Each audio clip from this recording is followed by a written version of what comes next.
आगे अब अर्जुन बोलते हैं।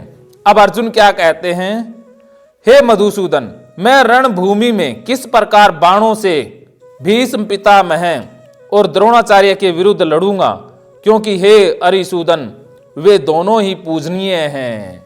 अब अर्जुन कहता है कि मैं कैसे लड़ूंगा। पहले तो कह रहा था कि मुझे राज्य नहीं चाहिए, मर जाएंगे, वो हो जाएगा, फला हो जाएगा। अब कहता है मुझे लड़ना ही नहीं आता, मैं तो भूल ही चुका हूं। जैसे ओसीडी वाले कहते हैं ना, हम हाथ कैसे धोएं ये बताओ, कि हाथ धोना ही भूल चुके हैं ना, पैटर्न से ऐसे ऐसे धोते हैं कि नॉर्मल हाथ धोना बस ऐसे होता है। तो वो उनको बताना पड़ता है भी हाथ धोना ऐसे होता है। जैसे बच्चे को सिखाते हैं ना, भी पोटी के बाद सुशी के बाद ऐसे हाथ धोने होते हैं, ऐसे बैठना होता है। तो वो ये पूछते हैं कि हम कैसे करें, वैसा बताओ। वो तो भूल ही गए होते हैं कि बचपन में कैसे धोते थे। अब अर्जुन को भी युद्ध करना तो आता है ना, बाण चलाने भी आता है, बाण चलाने भी आते हैं, लेकिन अब भूल गया है कि डर के कारण वो भूल ही चुका है कि कैसे लड़ूंगा, वो तीर चलाने का तरीका तो बताओ। तो ओसीडी वाले भी ऐसे ही कहते हैं कि कैसे करें, फिर हम काम करें कैसे। तो यही अर्जुन पूछ रहा है जो ओसीडी वाले बार बार पूछते हैं। तो अब तरीका श्री कृष्ण क्या बताते हैं वो हम जानेंगे।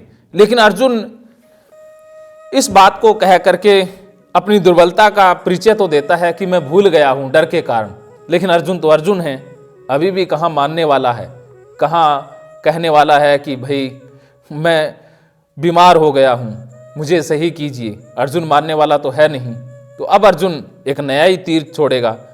ओसीडी वाले भी कह देते हैं कि कैसे करें, फिर कह देते हैं नहीं नहीं गंदगी तो होती है भाई, हाथ तो गंदे होते हैं, भगवान तो नाराज होते हैं, बीमारी तो होती है। फिर वही बीमारी वाले जाल में वापस फंस जाते हैं। तो अर्जुन भी वहीं पहुंचेगा। इसलिए इन महानुभावों गुरुजनों को न मारकर मैं लोक में भिक्षा कान भी खाना कल्याणकारक नहीं समझता हूं, क्योंकि गुरुजनों को मारकर भी इस लोक में रुधिर से सने हुए आर्थ और कामरूप भोगों को ही भोगूंगा। अब अर्जुन ने फिर से शास्त्रों का सहारा ले लिया है कि गुरुओं को मार करके मैं अन्न भी नहीं खाना चाहता, ये हो जाएगा। ये बड़ी बड़ी बातें करते हैं ना कि इस इंसान ने तो मेरा पालन पोषण किया, अब मैं इसके बगैर कैसे रह पाऊंगा, अगर मैं इसको गलत कैसे बोल सकता हूँ। वो पालन पोषण किया, वो निमित्त था भी, उसके द्वारा वो होना था, लेकिन वो इंसान गलत है तो उसको सजा तो मिलनी चाहिए। अगर कुदरत ने हमें निमित्त बनाया है सजा के, तो हमें इस तरह से सोचने की जरूरत नहीं है कि मैं काम रूप भोगों को रुधिर से सने हुए भी, रक्त से सने हुए हाथ हो गए, ये हो गए, वो हो गए। ये तुच्छ बातें करने की जरूरत नहीं है कि समय की जो मांग है उसे ही करना है। लेकिन अर्जुन ने तो फिर से अपने शास्त्र खोल दिए हैं। अर्जुन कहाँ इतनी आसानी से मानने वाला है, जैसे ओसीडी वाले कहाँ एकदम से मानते हैं, पूरी मत्था पचाई करते हैं, सालों तक लगे रहते। श्री कृष्ण ने जीवन को ही पढ़ रखा है। श्री कृष्ण को शास्त्र पढ़ने की जरूरत ही नहीं है, क्योंकि असली जो ज्ञान है, जीवन का जो ज्ञान है, वो पढ़ने से नहीं आता, वो अनुभवों से आता है। संतों ने, महात्माओं ने कोई शास्त्र नहीं पढ़े होते, वो शास्त्र ज्ञानी नहीं होते, वो असली ज्ञानी होते हैं। वो जीवन से, अनुभवों से सीखते हैं। लेकिन जो शास्त्रों से सीखते हैं वो पंडित हैं, जो मंदिरों में सुबह उठते ही ये कर लो, आज आरती का समय हो गया है, इतना चंदा लेके आओ। तो वो जोर जोर से इसलिए बोलते हैं क्योंकि उनको भाई दान चाहिए, दक्षिणा चाहिए, घी चाहिए, पैसे चाहिए। अगर वो जोर जोर से नहीं चिल्लाएंगे, लोगों को नहीं डराएंगे, तो उनको पैसे कौन देगा। लोगों की जेब से पैसा निकलवाना है तो डराना जरूरी है, जोर जोर से बोलना जरूरी है, भगवान ये वो। हमारे मंदिर में भी एक आया था सन्यासी, वो रोज कहे कि आज आ जाओ मंदिर में, ये लगान है, फला अष्टमी है, इतने बजे पूजा करनी है, ये करना है। और जाती बार कहे कि भगवान को इतना चढ़ावा चढ़ाओ, इतने चढ़ाओ। अब सबसे 2-2 बार 3-3 बार पैसे लेके कि घी भी लेके आओ, जोत लगानी है, भगवान को भोग देना है। पूरा अन्न पानी इकट्ठा कर लिया, हो गए 50,000 60,000 पैसे, घी काफ़ी माल ताल हो गया, तो लेके अपना घर चला गया। तो ऐसे होते हैं ये, इसलिए लालच देते हैं कि कोई आए तब उनका पेट भरे ना। शास्त्र गलत सही का फैसला नहीं है, वो हमें उलझाते हैं, लालच बेचते हैं। वो लालच देते हैं ना इंसान के मन में, स्वर्ग का लालच, स्वर्ग का लालच देते हैं भी, यहाँ तो कुछ भी नहीं है, भी अगले जन्म में कुछ मिलेगा, लोभ पकड़ाते हैं और डराते हैं। तो जो डर, लालच, लोभ देता है वो गलत ही है। तो कृष्ण कोई लालच, लोभ, डर नहीं दे रहे हैं, वो तो युद्ध करवा रहे हैं। तो संत महात्मा कबीर कोई लालच देते हैं, वो तो लालच काटते हैं। गुरु नानक कोई लालच देते हैं स्वर्ग का, नरक का? कुछ नहीं देते। तो ये नरक स्वर्ग मन के अंदर ही है। वो तो कहते हैं इसी जन्म में ही सब कुछ है, आगे पीछे कुछ नहीं है, इसी जन्म को जियो। तो ज्ञानी डेटा काटते हैं और ये पंडित और शास्त्र डेटा भरते हैं। तो शास्त्रों ने तो बीमार किया है। आपने शास्त्रों से ही सीखा है कि जैसे कि भाई गंदगी लग जाती है तो इंसान अशुद्ध हो जाता है और उसे पूजा नहीं करनी चाहिए, भगवान नाराज हो जाएंगे, ये वो तरह तरह की बातें सुनी हुई होती हैं और कुछ भी नहीं। तो अर्जुन भी ऐसे ही शास्त्रों का ज्ञाता है। आगे अर्जुन कहता है, हम यह भी नहीं जानते कि हमारे लिए युद्ध करना और न करना, इन दोनों में से कौन सा श्रेष्ठ है। अथवा यह भी नहीं जानते कि हम जीतेंगे या हमको वे जीतेंगे। और जिनको मारकर हम जीना भी नहीं चाहते, वे ही हमारे आत्मीय धृतराष्ट्र के पुत्र हमारे मुकाबले में खड़े हुए हैं। अब अर्जुन ने शास्त्र बंद कर दिए, क्योंकि अर्जुन एक बार शास्त्र खोल लेता है फिर बंद कर देता है।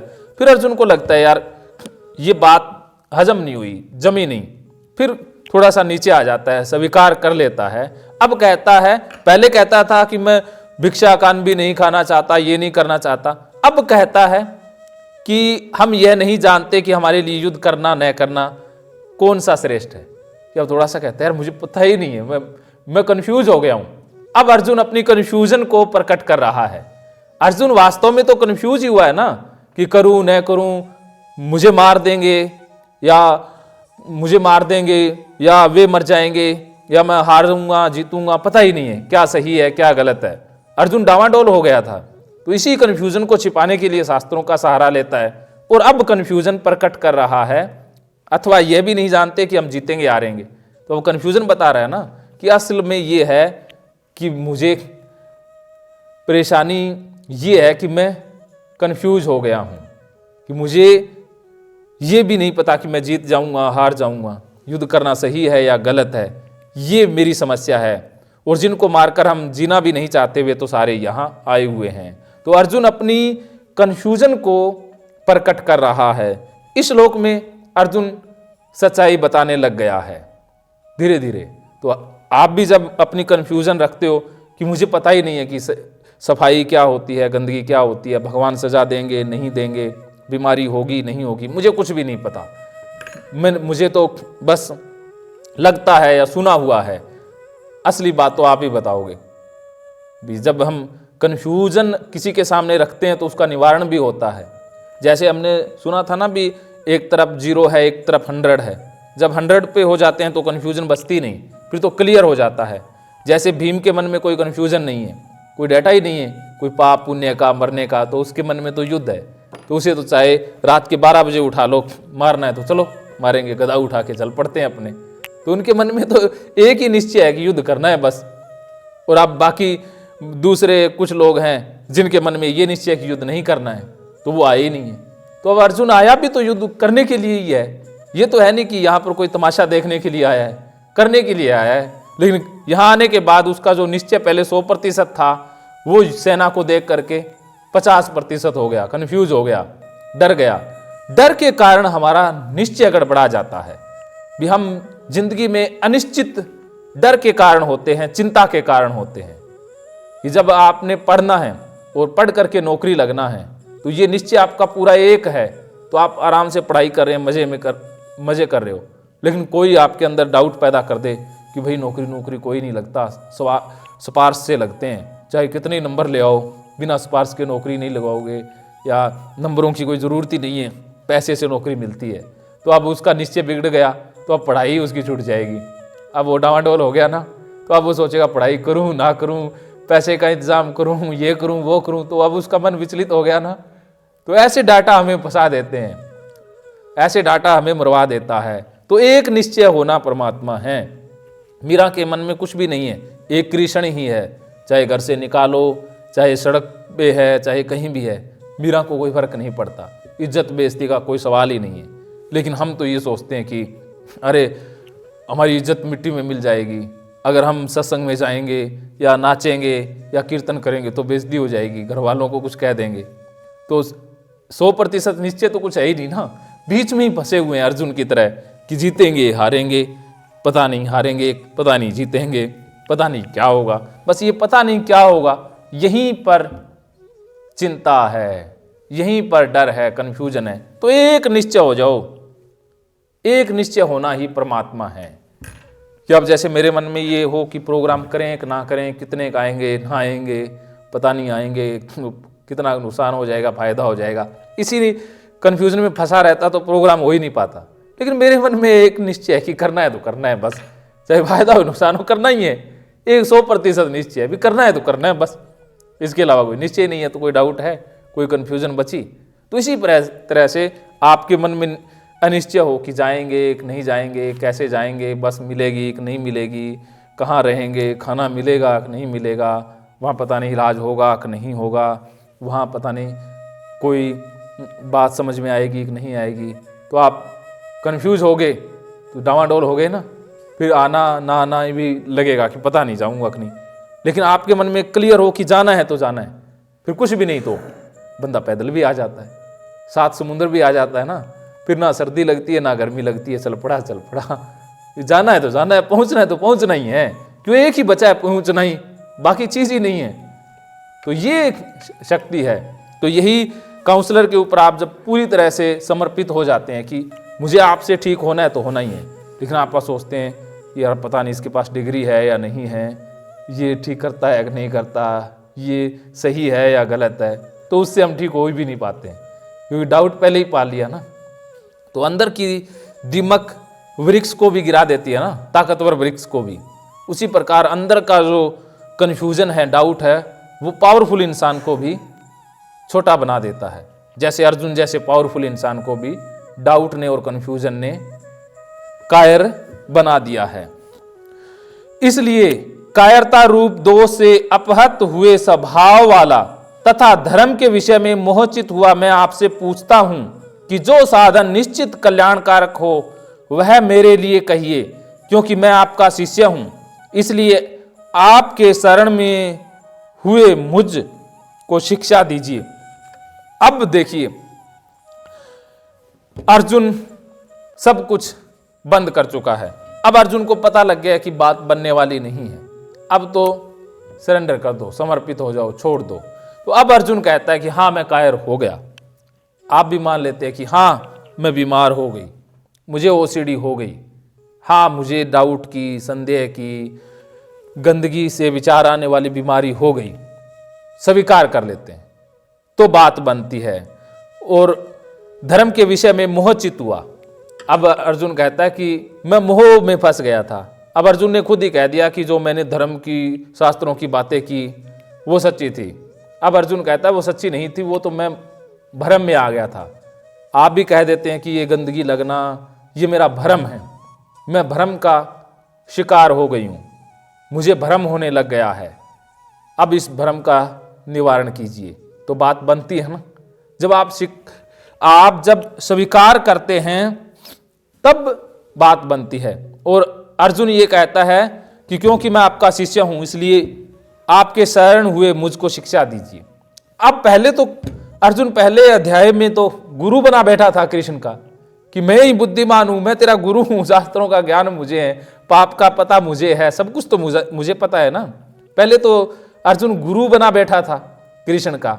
जैसे ओसीडी वाले पहले तो बहुत सा ज्ञान झाड़ेंगे कि तुम लोग गंदगी रखते हो, कोई साफ सफाई नहीं रखता है, बच्चों को कुछ भी पता नहीं है, हाथ गंदे लेकर के आ जाते हैं, बेड पर बैठ जाते हैं, गुरु बने रहते हैं ना कि कुछ भी पता नहीं है। उनको भी नहला देते हैं, धुला देते हैं, ठंड में बच्चों को परेशान कर देते हैं, पति को भी परेशान करके रखते हैं कि तुम जूते खोल के आया करो, बेड पे नहीं बैठना, ये नहीं करना, ये चादर गंदी कर दी, ये कर दिया, वो कर दिया, तरह तरह का ज्ञान झाड़ते हैं ना, दूसरों के ऊपर भी गुरु बन जाते हैं। लेकिन अब गुरु बनते हैं ना ओसीडी वाले, जैसे अर्जुन पहले अध्याय में गुरु बनता है, लेकिन अब अर्जुन शिष्य बन गया है कि मैं आपका शिष्य हूं, मैं आपकी शरण में आ गया हूं, मुझे अब ज्ञान दीजिए। जब आप कहते हो कि हाँ मुझे ज्ञान दीजिए, मैं आपका शिष्य हूं। अब मैंने जो किया ये भ्रम के कारण हो गया, ये मेरी बीमारी के कारण हो गया, बस अब मैं शिष्य बन गया हूं। अब आप जो कहोगे वही मैं करूंगा, अब जैसा आप कहते हो वैसा ही मैं करूंगा। तो इलाज शुरू हो जाता है। लेकिन जब तक हम गुरु ही बने रहेंगे, काउंसलर के ही काउंसलर बने रहेंगे कि तुझे नहीं पता है। कई लोग आते हैं जो मुझे भी सिखा जाते हैं, मैं बोलता ही नहीं, मेरे को ज्ञान पेल के चले जाते हैं। तो ठीक है भाई, क्या करें, जब तक वो शिष्य नहीं बनेंगे तब तक उनको कोई सिखा ही नहीं सकता ना। या कोई घर वाले धक्के से ही पकड़ के ले आते हैं कि इसको ये बीमारी है, तो वो आके कहता है ना मुझे तो नहीं बीमारी है, इन घर वालों को बीमारी है, इनको ठीक करो। पति को जैसे पत्नी में समस्या नजर आती है, पत्नी को पति में नजर आती है, बच्चे कहते हैं कि ये दोनों ही बीमार हैं, हाँ, और पति पत्नी मिल करके बच्चे को सुधारने में लग जाते हैं। यही तो गलतियां हम करते हैं ना, हमें बीमारी दूसरों में ही नजर आती है, दूसरों को ही ठीक होने की जरूरत है। मैं तो ठीक हूं, ठीक तो दूसरों को करना है, साफ सुथरा रहने की जरूरत दूसरों को है, मैं तो साफ सुथरा हूं, हाँ दूसरे गंदे हैं। तो देखिए दूसरों में गंदगी नजर आ रही है ना। ये नहीं कहते भी मुझे बीमारी हो गई है, ये साफ सफाई वाली OCD मुझे हो गई है, दूसरे गंदे नहीं है, दूसरे तो अपनी जगह सही है, दूसरों में कोई दिक्कत ही नहीं है ना, दूसरों को परेशान करने की तो आवश्यकता ही नहीं है। लेकिन ना गुरु बनेंगे दूसरों के, तो यहीं पर दिक्कत है। जब OCD वाले सरेंडर कर देते हैं, अर्जुन की तरह शिष्य बन जाते हैं कि मैं अब आपका शिष्य बन चुका हूं, मुझे आप ज्ञान दीजिए, जैसा अब आप कहोगे मैं वैसा ही करूंगी या करूंगा, तो इलाज शुरू होता है। अब देखिए कृष्ण ने भी अर्जुन को कोई ज्ञान नहीं दिया। क्यों नहीं दिया? क्योंकि अर्जुन ने अपनी बीमारी को अभी तक स्वीकारा नहीं था, या अर्जुन शिष्य नहीं बना था। लेकिन हम तो गुरु बन जाते हैं लेकिन सामने वाले को शिष्य बनने का मौका ही नहीं देते, उसको धक्के से शिष्य बनाते हैं कि ना मुझे सब कुछ पता है। बच्चों के मामले में ऐसा ही करते हैं ना, धक्के से गुरु बन के बैठ जाते हैं कि बच्चों को कुछ नहीं पता है, हमें पता है। असल में बच्चों को ही सब कुछ पता होता है, हम तो बीमार होते हैं। तो बच्चे तो अपनी मौज में अपने परमात्मा में जी रहे होते हैं, अच्छे खासे बच्चों को भी बीमार करके छोड़ देते हैं। तो अर्जुन जब तक स्वीकार नहीं करता तब तक कृष्ण ज्ञान नहीं दे रहे। तो हम ये गलती कैसे कर सकते हैं? हम कैसे दूसरों को ज्ञान दे दें जब तक कोई शिष्य ना बने या कोई स्वीकार नहीं करे? तो ये गलती हमने नहीं करनी है। सामने वाले के अंदर जब तक शिष्य पैदा ना हो तब तक उसे ज्ञान देना व्यर्थ है। वो आप पर अटैक करेगा, वो आपको ही ज्ञान सुनाएगा कि पहले तू मेरे वाला सुन। दो बंदों की बातचीत ऐसी होती है ना, भी एक अपना ज्ञान झाड़ता है, दूसरा चुप रहता है, सुनता है। वो सुनता इसलिए है कि मेरी बारी आए, फिर मैं ज्ञान झाड़ूंगा। फिर वो झाड़ता है, फिर दूसरा चुप रहता है, वो अपनी बारी की प्रतीक्षा करता है, फिर वो झाड़ता है। ऐसे ही तो चलती रहती है ना बातें। ज्ञान लेता कोई नहीं है, देते सारे ही हैं। देते सारे ही, लेता कोई नहीं है। सबके पास ओवरफ्लो ही है, बांटते रहते हैं। व्हाट्सएप पे रोज ज्ञान, सुबह सुबह ही ज्ञान आने लग जाता है। वही ज्यादा ज्ञान देते हैं जो खुद अज्ञानी है, खुद के घर में समस्या है, दूसरे को निकालने के तरीके बताते रहते हैं। अब किसी ने खुद एक प्लॉट नहीं खरीदा और दूसरों को जायदाद खरीदने के तरीके बताते रहते हैं। ऐसे इंडिया में करते हैं। खुद कभी कुछ करते नहीं है, दूसरों को करने के तरीके बताते हैं। सारे पंडित, खुद कोई केस नहीं लड़ा, दूसरों को सारे केस के फंडे, ये वो जज बन जाते हैं, बड़े तकड़े। इंसान दूसरों का जज बहुत अच्छा है और खुद का वकील बहुत अच्छा है। खुद को बचाने में बहुत माहिर है, अर्जुन की तरह वकालत पूरी करेंगे खुद की, लेकिन दूसरों के जज बन के बैठ जाते हैं। दूसरों का निर्णय फटाक से सुना देते हैं, बिना दलीलों के कह दिया भी तू ऐसा ही है। तो ऐसी गुस्ताखियां बहुत से करते हैं, लेकिन ये गुस्ताखियां ही हमें परेशान करती हैं। तो अब अर्जुन शिष्य बन गया है, तो अर्जुन के साथ हमें शिष्य बन जाना है। तो रेडी हैं शिष्य बनने के लिए? हाँ जी दीपक जी, हाँ जी। अब आप कहने के लिए तैयार हो कि मैं भ्रम का शिकार हो गया था, मैं भ्रमित हो गया था। तो बोलिए कि मैं भ्रमित हो गया था, मैं भ्रमित हो गया था। और अब आप जो रास्ता बताएंगे उसी पर मैं चलूँगा। आप जो रास्ता बताएंगे उसी पे चलो। मुझे कुछ भी नहीं पता कि हाथ गंदे हैं साफ हैं, बस मैंने सुना हुआ था और वही सच मान लिया था, इसी के कारण मैं फंसा रहा था। तो ये बात अगर आप स्वीकार कर लेते हैं तो गीता काम करेगी, गीता असर करेगी। अगर अभी भी लगता है कि ना जो अर्जुन कह रहा है वही सही है या जो मैं कह रहा हूं वही सही है, फिर बात नहीं बनेगी। क्योंकि जब तक अर्जुन ने स्वीकार नहीं किया, कृष्ण ने ज्ञान नहीं दिया। कृष्ण ने कभी किसी को ज्ञान दिया ही नहीं था। बच्चे कृष्ण की बात नहीं मानते थे, वो अपने ईगो में, अहंकार में रहते थे, तो कृष्ण ने कभी इंटरफेयर नहीं किया। कृष्ण ने कभी भी निजी जिंदगी में किसी की इंटरफेयर किया ही नहीं था। ये तो अर्जुन की जिंदगी में कभी इंटरफेयर नहीं किया कि तुम जानो तुम्हारा काम जाने। जब मानवता पर बात आती थी तो कृष्ण आते थे कि अरे ये नासमझ है, इससे मानवता का नुकसान हो जाएगा, तब वो बीच में आते थे, वरना समझाते किसी को नहीं थे। अर्जुन को गीता भी तो जब वो आड़े आ गया था, युद्ध के मैदान में अड़ गया था कि मैं युद्ध नहीं करूंगा और जीतना लाजमी था, तब गीता कहनी पड़ी, वरना कृष्ण गीता कहते। युद्ध के बाद भी अर्जुन कहता है कि मैं गीता भूल गया हूं, मुझे गीता सुनाइए। कृष्ण कहते हैं मुझे कुछ भी याद नहीं है, वो तो उस समय की बात थी और चली गई।